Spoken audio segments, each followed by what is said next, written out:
Hey everybody. In the beginning of 2018, my husband told me he was going to be reading some leadership books, and his boss had mentioned one to him, and just kind of following my husband's lead, I decided to read a couple as well.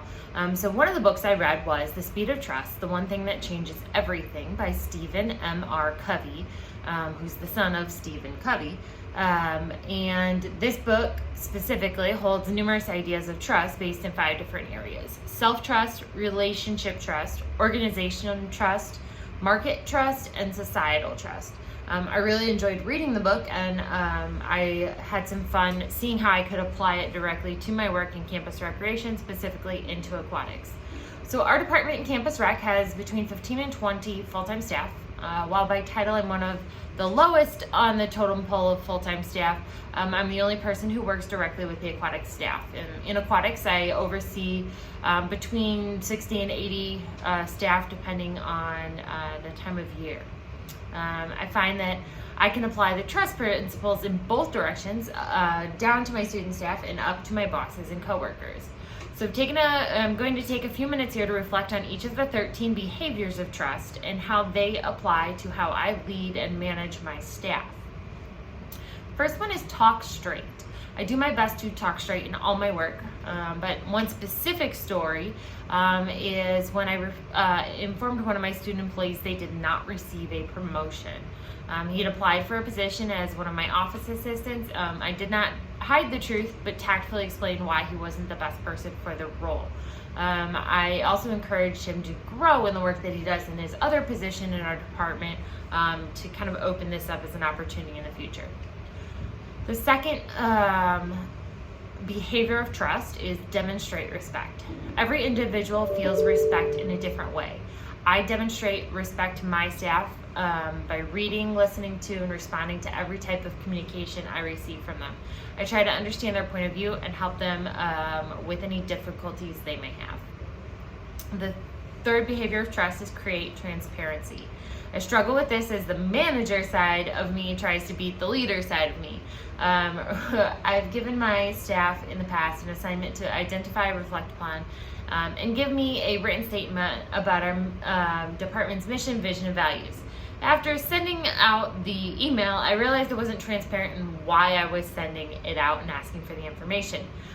Those on the receiving end may have had different reactions to the email. Some may have thought it was busy work, whereas giving them something just to do. Others might have thought that the department was looking to change the mission, vision, values, was looking for their input. Still others might have thought it was like a push from my supervisors to align the aquatics department with the mission, vision, values. In truth, I really wanted them to reflect on them and determine if the aquatics department aligned with the mission, vision, values, and if we weren't, I wanted to explore how we could become more aligned.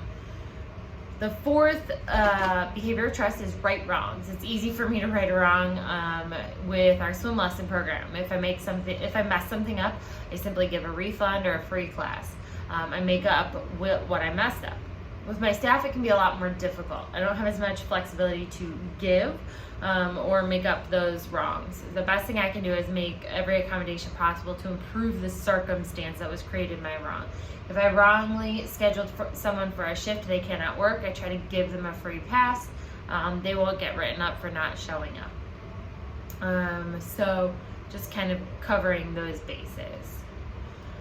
The fifth behavior of trust is show loyalty. In campus recreation, we're able to bend the ideal the customer is always right. It makes it easier to show loyalty to staff over the customer. One struggle I have in overseeing more than 50 student staff is making sure the loyalty I show isn't seen as favoritism. Some staff I don't see more than once a month, and while others I see almost every day. My intentions are to be loyal to all my staff, and I struggle to reach those that I don't interact with as often. Sixth behavior of trust is deliver results. Personally, I find this one to be the easiest for me. I'm a results-oriented person. If I have a task, I want to complete it and check it off my to-do list.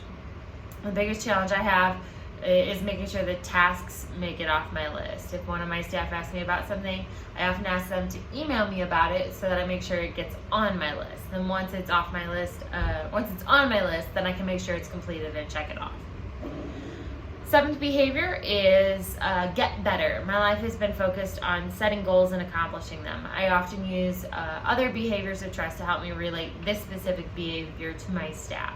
By being more transparent, delivering results, and growing in my relationships with my staff, I work every day to get better than I was yesterday.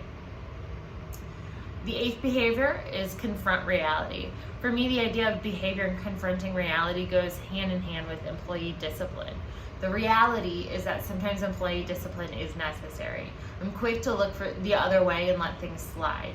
But when people do not show up for scheduled shifts and other things that are similar, employee discipline is necessary. The ninth behavior is clarify expectations. This is something that I've learned throughout my time in my current position. The more vague the expectation, the less you get what you want. Assignments need to be given with a specific deadline. Specific directions need to be given on how to complete the assignment. Reminder emails may need to be sent. While you may feel like you're holding the hand of the student employee, it helps clarify the expectation and you're more likely to get the outcome you are looking for. The tricky part in working with students is making sure you're giving expectations and not micromanaging or taking away their creativity. The 10th behavior of trust is practice accountability. It can be easy to hold other people accountable for their actions, but not as easy to let others hold you accountable for your actions. One way I'm working to bring this to my job is by asking my office assistants, who I work with very closely, to keep me accountable for certain things. Since they are in my workspace and see my day-to-day work, they have the closest impact on the things that I do. The 11th behavior is listen first. Anyone can keep their mouth shut and listen when someone else talks. It's part of the conversation. One talks, then the other. The point of listen first is not giving someone the time to talk. It's actually listening to the person and what they are saying. I've begun to apply this with my communication with my staff. Rather than anticipate what they're going to say and start formulating my answer before they're done talking, I try to wait till they're finished, take the time to process what they said, and then give an answer. The 12th behavior of trust is keep commitments. This theme hits close to home for me. Often our all staff meetings in our department start late. They regularly are scheduled for 10 o'clock, and sometimes we don't get started until 10:15, 10:20. Because this bothers me personally, I always try to hold a tight schedule. I arrive on time for those meetings. When I have a meeting for another individual, I arrive on time. I try to prepare for every meeting ahead of time and make my portion of the meeting as efficient as possible. And this works directly with my student staff as well. When I'm meeting with them one-on-one, I set one-on-one meetings that are every 20 minutes with them sometimes, and I do my best to keep those short, sweet, concise within that 20 minutes so that I'm prepared and ready to go for the next meeting. The 13th and last behavior of trust in the book that I am reviewing is extend trust. Because my staff are students, I often struggle to trust them. Over the years, student staff have consistently abused my trust. With this behavior, I work to individualize every relationship that I have, rather than stereotyping all of my staff into the same form. It's easier for me to extend the trust to the staff I see more often and more frequently, and to those who have worked for me longer. So it's one of those things where I kind of have to pick apart the relationship that I have to know how much trust I can extend and work to extend more trust to my staff the longer I know them. For more information on the speed of trust, the one thing that changes everything, and the 13 behaviors of trust, you can visit their website at www.thespeedoftrust.com or check the book out of your local library. Thanks. Have a great day.